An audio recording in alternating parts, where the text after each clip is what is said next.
अब हम लोग सॉल्यूशन के इस लेक्चर में एक नए टॉपिक में एंट्री कर रहे हैं। अब एक ऐसे सॉल्यूशन का स्टडी करने जा रहे हैं जहां गैस लिक्विड में डिज़ोल्व होती है, गैस लिक्विड में घुलती है। जैसे आपको पता है, आप थम्स अप तो ज़रूर पिए होंगे, कोल्ड ड्रिंक्स पिए होंगे, और कोल्ड ड्रिंक्स में देखोगे कि बोतल खोलने के बाद उसको हिलाने पर उसमें बुलबुला निकलता है, बुलबुला निकलता है।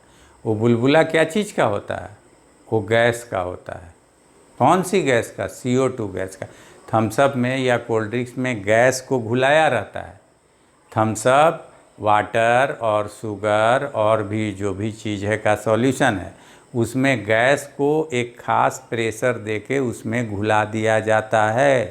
गैस घुल जाती है, इसीलिए उस बोतल को हिलाइएगा जोर से तो बुलबुला छोड़ते हुए गैस ऊपर निकलती है और ऊपर आके बुलबुला फूट जाते हैं और गैस बाहर चली जाती है। यानी पानी में गैस घुलाई गई रहती है।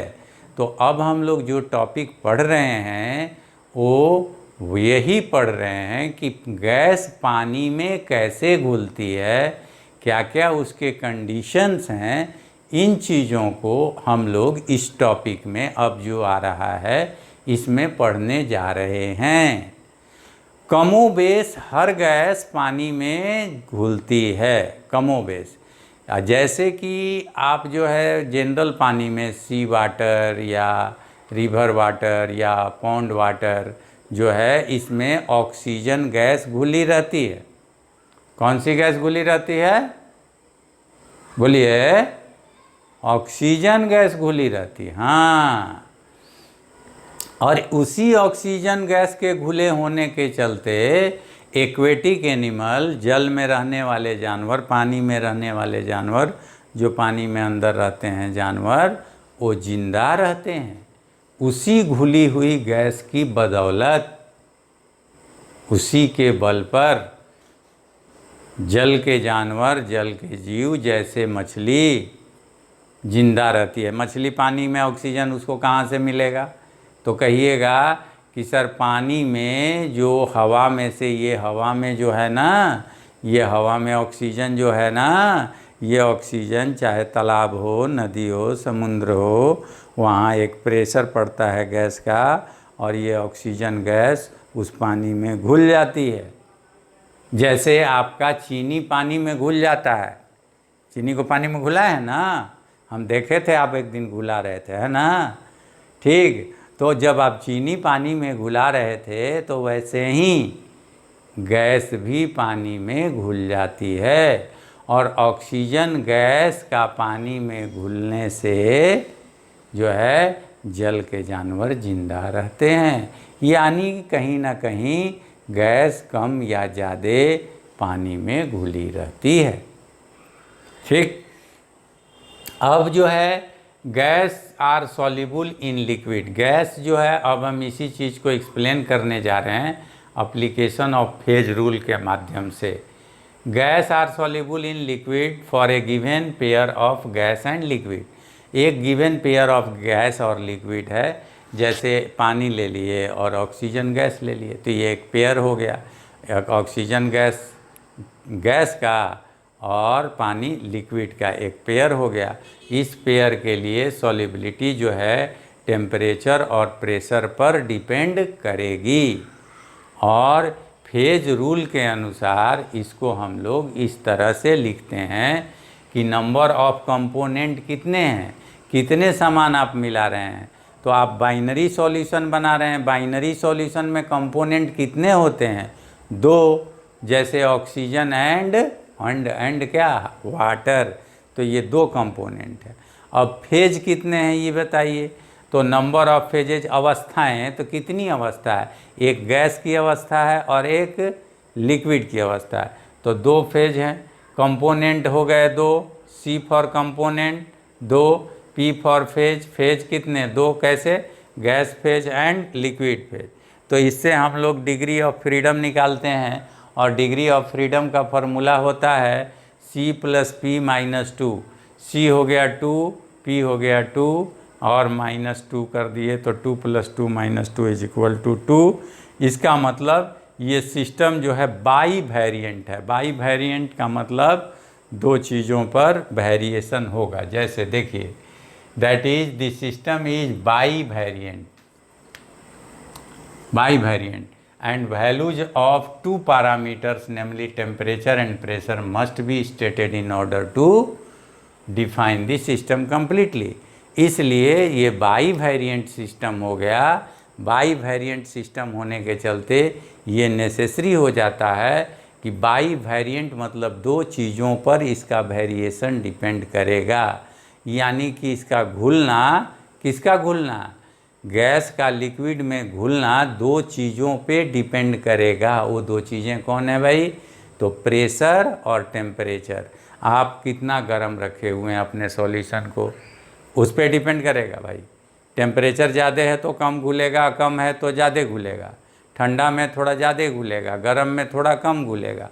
प्रेशर ज़्यादा है तो ज़्यादा घुलेगा, कम है तो कम घुलेगा। यानी कि घुलने का जो टेंडेंसी है गैस का लिक्विड में, वो दो चीज़ों पे डिपेंड करेगा। एक डिपेंड करेगा टेम्परेचर पर और दूसरा डिपेंड करेगा प्रेशर पर। इन्हीं दो चीज़ों पर डिपेंड करने के चलते इसे हम लोग कहते हैं कौन वेरिएंट?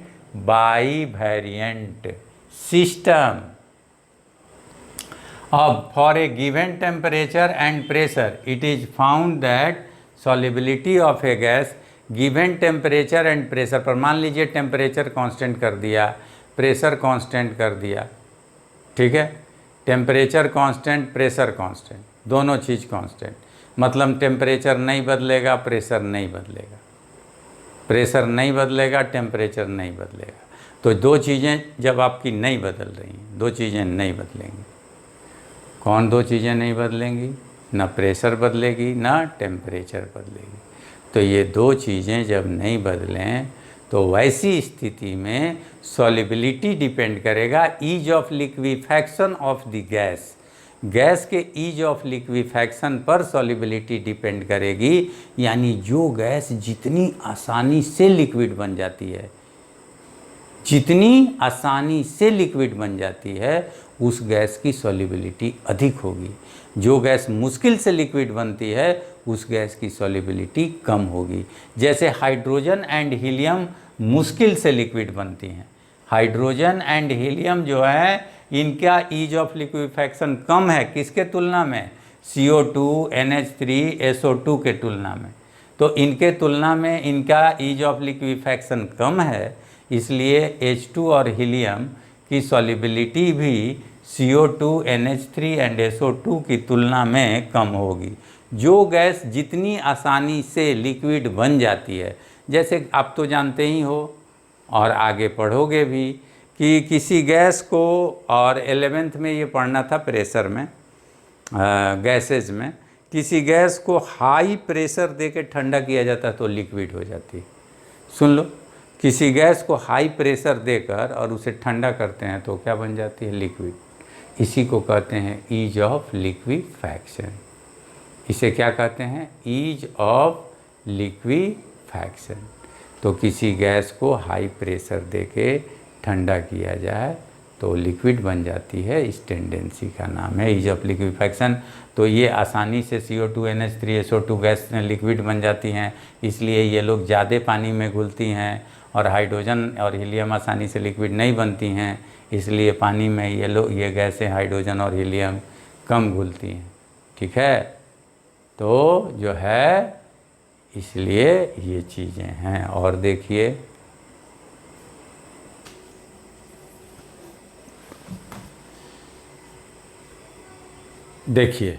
सॉल्युबिलिटी जो गैस की है, वो सॉल्युबिलिटी डिपेंड करेगी केमिकल इंटरैक्शन पर भी।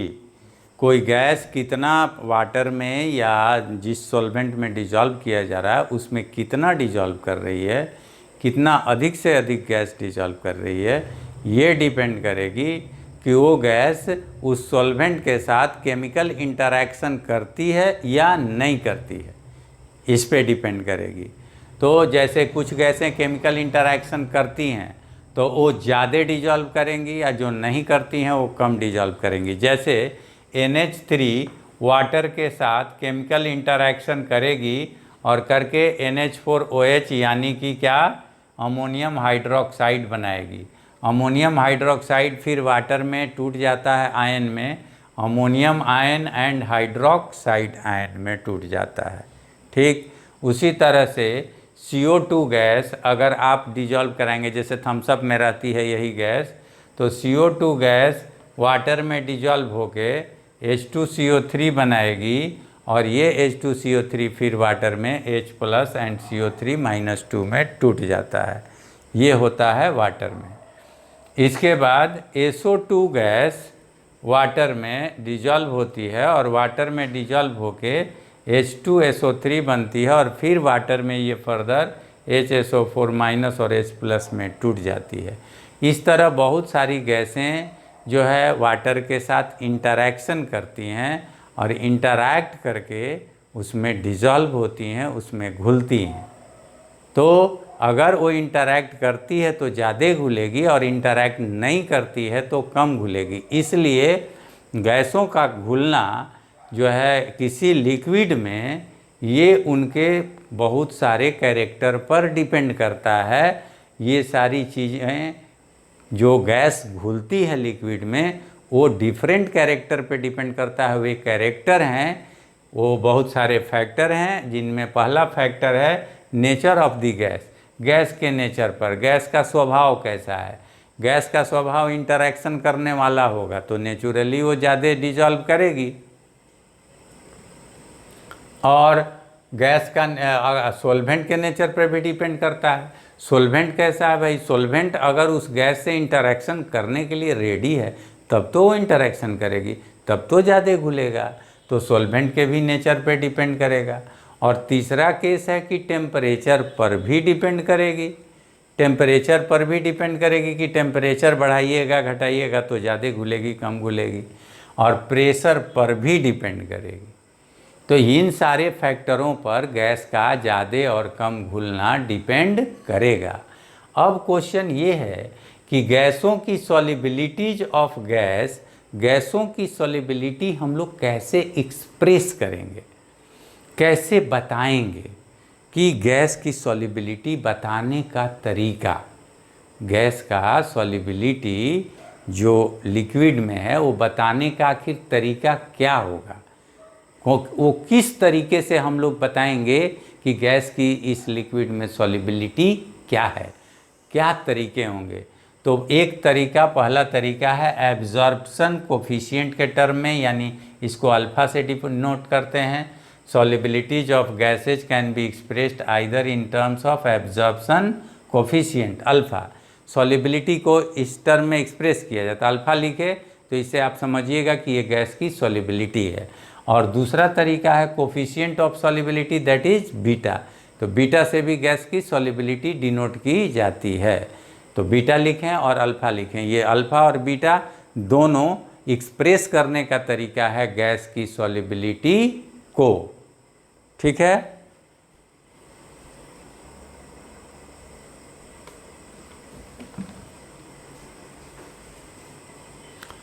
देखिए अब हम लोग एब्जॉर्प्शन कोफिशिएंट देख रहे हैं।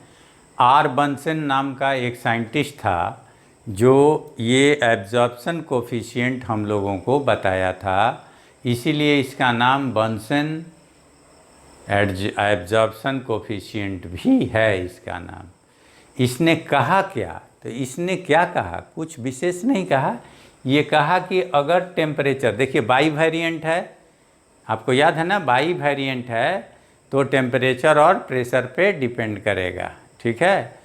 तो लेकिन टेम्परेचर अगर आप क्या रखते हो, कांस्टेंट, अगर टेम्परेचर आप क्या रखते हो, कांस्टेंट, तब तो आपका काम हो गया। एक टेम्परेचर पे डिपेंड था, उस पर कांस्टेंट कर दिया, तो अब तो प्रेशर पे डिपेंड करेगा। ठीक है।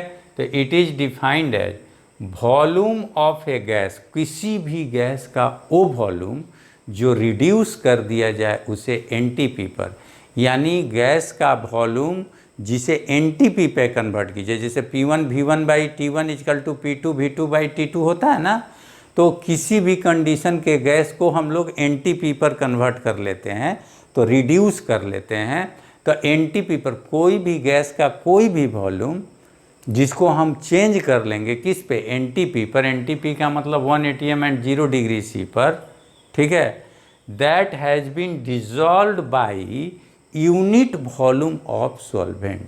गैस का कुछ वॉल्यूम जो कितने वॉल्यूम ऑफ सॉल्वेंट में डिजॉल्व होगा, यूनिट वॉल्यूम ऑफ सॉल्वेंट में। यूनिट वॉल्यूम मतलब 1 लीटर ऑफ सॉल्वेंट में, देख लिए 1 लीटर ऑफ सॉल्वेंट में जो डिजॉल्व होगा, ठीक है।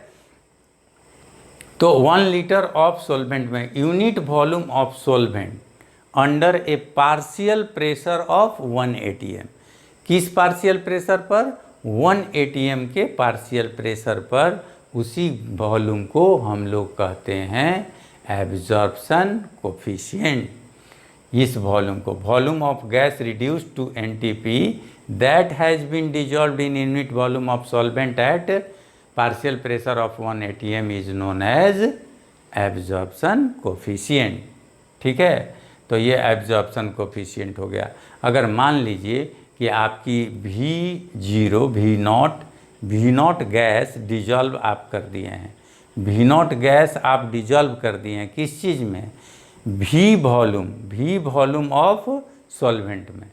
कितने सॉल्वेंट में, V वॉल्यूम ऑफ सॉल्वेंट में, किस प्रेशर पर, पार्शियल प्रेशर पर, P पार्शियल प्रेशर पर। तो आप एब्जॉर्प्शन कोफिशिएंट अल्फ़ा लिखेंगे कैसे, V नॉट बाई VP।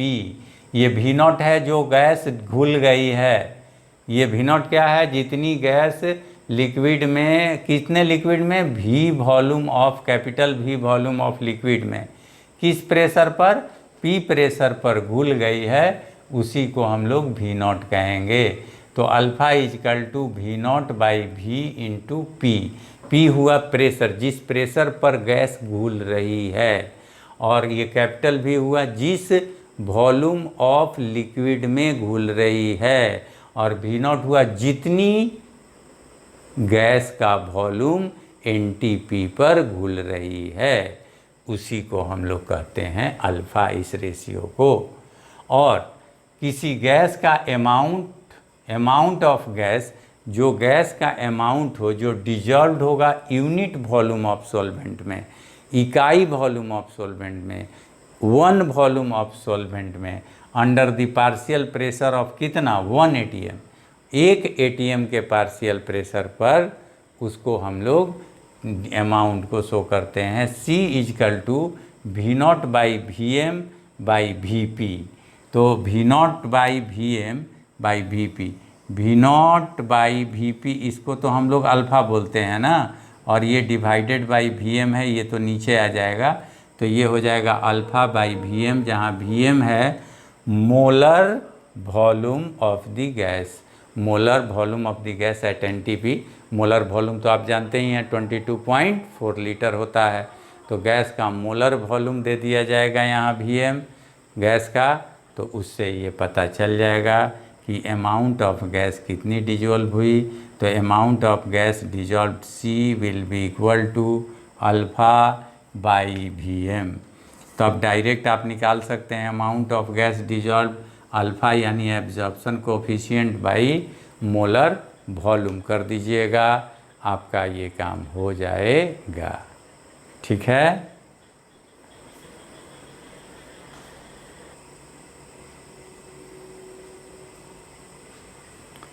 देखिए अब देख लेते हैं हम लोग coefficient of solubility. Coefficient of solubility को बीटा से डिनोट करते हैं, और ओस्टवाल्ड नाम के साइंटिस्ट ने कोफिशिएंट ऑफ सॉल्युबिलिटी को डिफ़ाइन किया। ओस्टवाल्ड ने इसको डिफ़ाइन करते समय ये बताया कि वॉल्यूम ऑफ गैस, जो वॉल्यूम गैस का मेजर किया जाएगा किस चीज़ पर, under given condition of temperature and pressure. Temperature and pressure के गिवन कंडीशन पर वो वॉल्यूम मेजर करना होगा। कोई भी कंडीशन ले सकते हैं आप, टेम्परेचर प्रेशर का कंडीशन के साथ कोई आपको बाइंडिंग नहीं है, कोई बंधन नहीं है कि टेम्परेचर प्रेशर आपको इतना ही लेना है, लेकिन ये बात ज़रूर है कि टेम्परेचर और प्रेशर आप कोई भी लीजिए, एक खास लीजिए, एक फिक्स लीजिए, एक कांस्टेंट लीजिए, एक निश्चित लीजिए। तो एक निश्चित टेम्परेचर और प्रेशर लेकर, ठीक है, उसका वॉल्यूम मेजर कर लीजिए, माप लीजिए। ठीक है, टेम्परेचर प्रेशर एक फिक्स कर लीजिए, जैसे temperature 0 degree C, pressure 1 atm मान लीजिए लेकर, और वॉल्यूम मेजर कर लीजिए कि वॉल्यूम गैस का कितना है। तो the volume of gas measured under given condition of temperature and pressure that has been dissolved, जो गैस डिजॉल्व होगी in a unit volume of the solvent. Solvent के कितने वॉल्यूम में? यूनिट वॉल्यूम में। जैसे सॉल्वेंट लेना है, मान लीजिए एक कंटेनर ले लिए आप, एक बोतल ले लिए, या एक पॉट ले लिए, एक बर्तन ले लिए, जिसमें यूनिट वॉल्यूम ऑफ सॉल्वेंट ले लिए, यानी 1 लीटर सॉल्वेंट ले लिए। ठीक है, 1 लीटर पानी ले लिए, 1 लीटर पानी ले लिए। अब इसके ऊपर आप इस पानी के ऊपर आप गैस लेंगे, और गैस क्या लेंगे? गैस का एक निश्चित क्या कर लीजिएगा, गैस का टेम्परेचर और निश्चित प्रेशर कर लीजिएगा। ठीक है, और गैस ले लीजिए। अब उस गैस का निश्चित टेम्परेचर और प्रेशर पर जितना वॉल्यूम उसका डिजॉल्व हो रहा है, 2 लीटर, 2 मिलीलीटर, 3 मिलीलीटर, 10 मिलीलीटर, जितना, उसी वॉल्यूम का नाम है coefficient of solubility. Coefficient of solubility उसी को कहते हैं, और इसे बीटा से डिनोट करते हैं। एज्यूम कीजिए कि V volume, small V volume of the gas dissolved in capital V volume of the solvent. तो बीटा क्या होगा? बीटा जो कोफिशिएंट ऑफ सॉल्युबिलिटी है, small V by capital V, यानी beta is equal to V by V. ये आ गया coefficient of solubility आपका। इस तरह से कोफिशिएंट ऑफ सॉल्युबिलिटी निकाला जाता है। ठीक है, तो कोफिशिएंट ऑफ सॉल्युबिलिटी जो है इस तरीके से निकाला जाता है। ये तरीका है निकालने का। तो बीटा आप निकाल लीजिए, beta is equal to V by V. और इसके पहले हम लोग निकाले थे अल्फ़ा। अल्फ़ा और बीटा हम दोनों का निकल गया, दोनों का। अब क्या करते हैं, अल्फ़ा और बीटा में रिलेशन एक निकालते हैं। What is the relationship between alpha and beta? Alpha and beta में हम लोग रिलेशन निकालते हैं कि क्या संबंध है, यानी अल्फ़ा जानकर बीटा निकाल लें, बीटा जानकर अल्फ़ा निकाल लें, ऐसा रिलेशन। तो assuming ideal behaviour for the gas we can write. अगर मान लीजिए कि गैस का बिहेवियर कैसा है? आइडियल बिहेवियर है, गैस का बिहेवियर आइडियल है। तो PV बाई NRT, जिसको कि आप लोग जानते हैं, इसको हम लोग कंप्रेसिबिलिटी फैक्टर भी कहते हैं। तो PV by NRT is equal to, ठीक है, जनरल कंडीशन हुआ। ये कैसा कंडीशन हुआ? जनरल कंडीशन हो गया। और यहाँ हो गया स्पेशल NTP का कंडीशन। NTP आप जानते हो, आपको बताया हुआ है। NTP का मतलब 1 atm प्रेशर। NTP का मतलब 1 atm प्रेशर। ठीक है, उस 1 atm प्रेशर और टेम्परेचर कितना? 273। टेम्परेचर कितना? 273 केल्विन।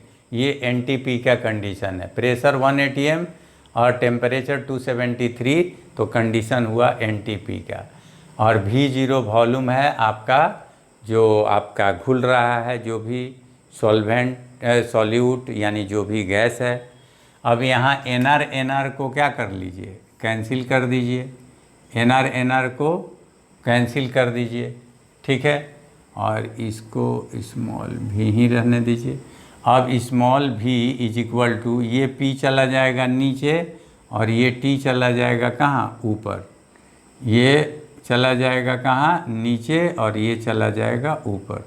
तो स्मॉल भी इज इक्वल टू V0, ये T आ गया यहाँ ऊपर, तो V0 इंटू T, और ये P चला गया नीचे, तो P partial pressure, small pressure किस चीज़ में, एटीएम में, पार्शियल प्रेशर इन एटीएम।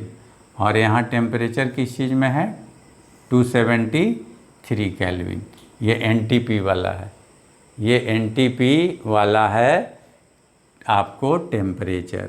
तो small v is equal to V naught T divided by 273 kelvin into pressure in, किस यूनिट में प्रेशर लेना है, ये ध्यान दीजिएगा। प्रेशर इन क्या चीज़, एटीएम, एटमॉस्फेरिक यूनिट में प्रेशर लेना है। तो प्रेशर ले लिए। अब चूँकि अभी अभी आप पढ़े थे कि beta is equal to small v by V, तो beta is equal to small v by V. अब स्मॉल v यहाँ निकाल चुके हैं, V naught T by 273 kelvin into pressure in ATM. तो क्यों ना आप भी स्मॉल v के जगह ये वाला पुट कर दीजिए, ले आके ये पुट कर दीजिए, ठीक है। तो आप उठा के पुट कर दीजिए।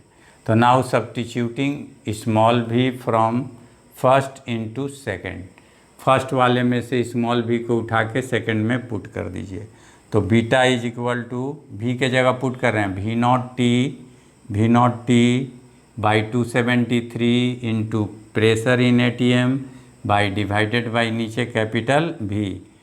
अब आप ध्यान दीजिए, आपको पता है ये वी नॉट, ये P कहाँ आ जाएगा, डिवाइड में है नीचे, तो वी नॉट बाई V नीचे हैं ही, और ये P भी नीचे आ जाएगा। तो ये हो जाएगा beta is equal to V naught by V P, V naught by V P into T by 273 kelvin, और V naught by V P इसी को अल्फ़ा कहते हैं। इसके पहले पढ़े हुए हैं, इसके पहले वाले टॉपिक में हम लोग अल्फ़ा इज इक्वल टू पढ़े थे V naught by V P, ठीक। तो ये अल्फ़ा होता है, एब्जॉर्प्शन कोफिशिएंट होता है। तो ये एब्जॉर्प्शन कोफिशिएंट अल्फ़ा हो गया। तो beta is equal to alpha into T by 273 kelvin. ये हो गया आपका रिलेशन किसके बीच में, बीटा एंड अल्फ़ा के बीच में, यानी कि जो है कोफिशिएंट ऑफ सॉल्युबिलिटी और एब्जॉर्प्शन कोफिशिएंट के बीच रिलेशन निकाल लिया हमने, यानी बीटा एंड अल्फ़ा के बीच जो है रिलेशन निकल गया फाइनली, ठीक है। इस तरह हम लोग रिलेशन प्राप्त कर लिए। ये है सॉल्युबिलिटी, और इसी को हम लोग सॉल्युबिलिटी कहते हैं गैस का। इसमें आपको प्रेशर डिपेंडेंट एक लॉ आया था हेनरी द्वारा, वो हेनरी लॉ अब हम लोग पढ़ेंगे अगले लेक्चर में, कि आखिरकार प्रेशर से कैसे रिलेशन है सॉल्युबिलिटी का, घुलने का, ठीक है। तो okay, see you again in next lecture, we will meet again.